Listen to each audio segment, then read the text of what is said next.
السلام عليكم ورحمة الله تعالى وبركاته. مشاهدي الأعزاء، معكم مسز آدم. اليوم هقدم لكم كعك اللوز بمكونات بسيطة جدا، من 4 مكونات. بنحتاج 130 جرام من الدقيق، 50 جرام من اللوز مكسر بهذه الطريقة. ممكن تستخدم اللي بقشره ولا من غير قشر. بنحتاج 100 جرام من الزبدة و30 جرام من سكر البودرة. في البداية هجيب إناء وهأضع عليه الزبدة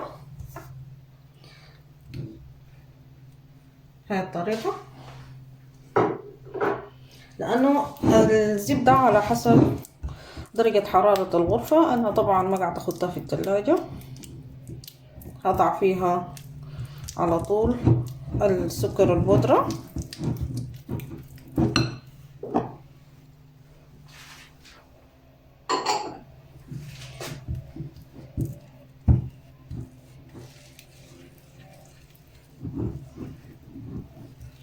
يعني عملها سهل جدا، ما بيحتاج من مجهود كتير.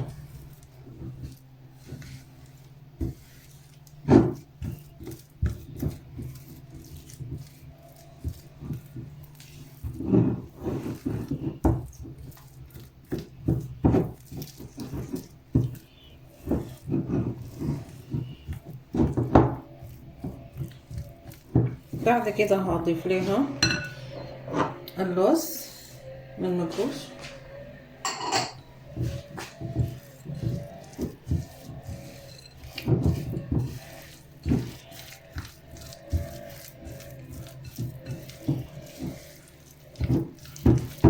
هضيف الدقيق.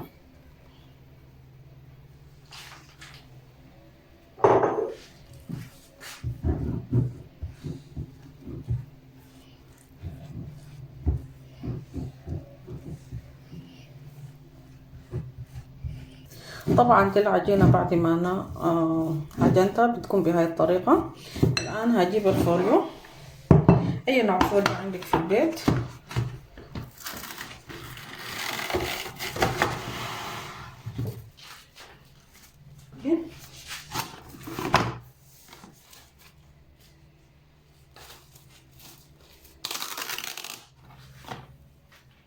أي نوع من أنواع الفوريو اللي عندك. هضع فيها العجينة في الوسط بهذه الطريقة.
تكون بهاي الطريقة، بيجي بمشي فيها عشان تكون كلها متوازية.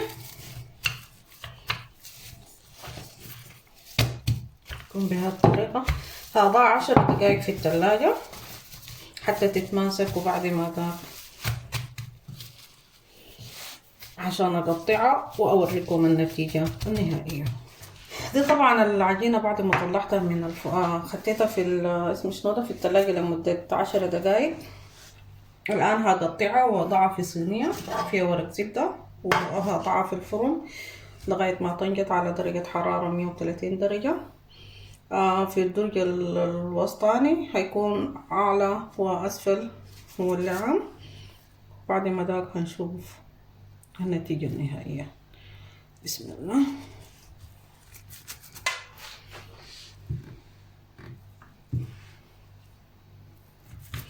يعني التقطيع كل إنسان بيشوف على حسب هو بيقدر يقطع إزاي.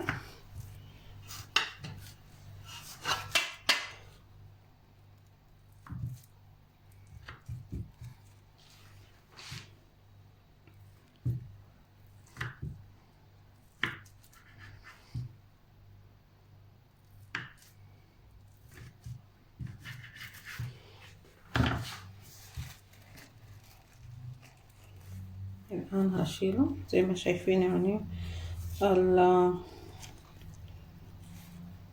المندل من الداخل أو اللوز زي ما شايفين.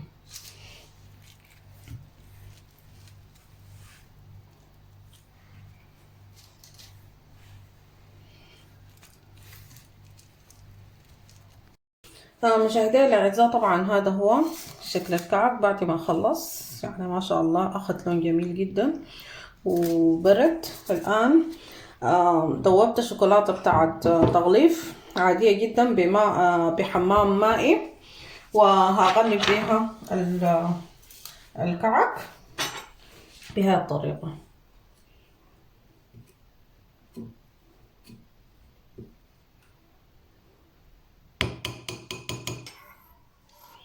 يعني شغله سهل جدا، وبعدين يعني زي ما بقول شيء فاخر. بسم الله. نشيل واحدة تانية.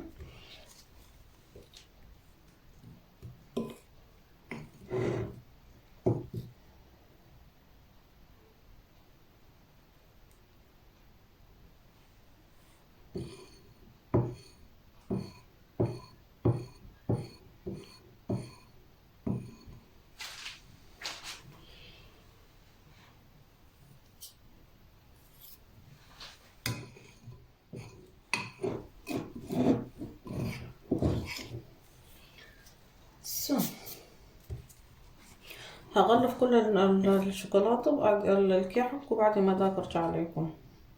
طبعا نسيت التصوير عشان عملت شوكولاتة، ذوبت شوكولاتة بيضاء، والآن هزين بها من فوق.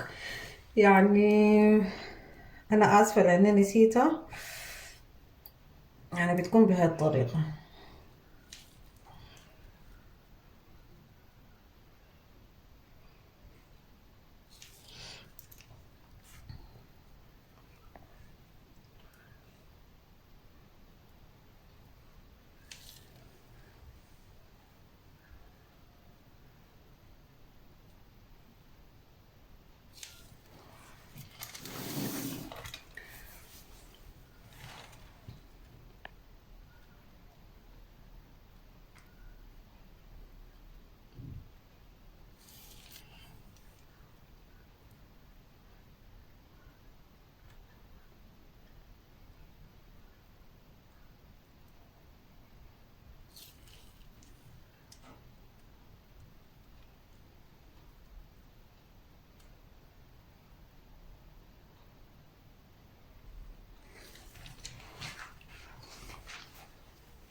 مشاهدي الأعزاء، بعد ما خلاص جفا ده شكل الكعك أو مغطى بالشوكولاتة. طبعا أنا مزيناها بطريقة جميلة جدا.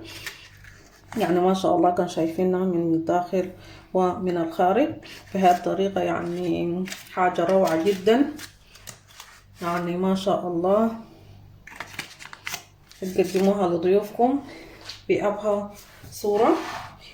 ما بتكلف كتير، يعني يمكن 130 جرام من الدقيق أعمل الكمية دي كلها. أتمنى إنه يعجبكم، وما تنسوا اللايكات والاشتراك في القناة وشير للفيديو، وما تنسوا كمان تدعموني في القناة عشان أثبت القناة. يا ريت لو إنكم تبعتوا لمعارفكم واشتركوا في القناة عشان الكل يستفيد. والسلام عليكم ورحمة الله تعالى وبركاته.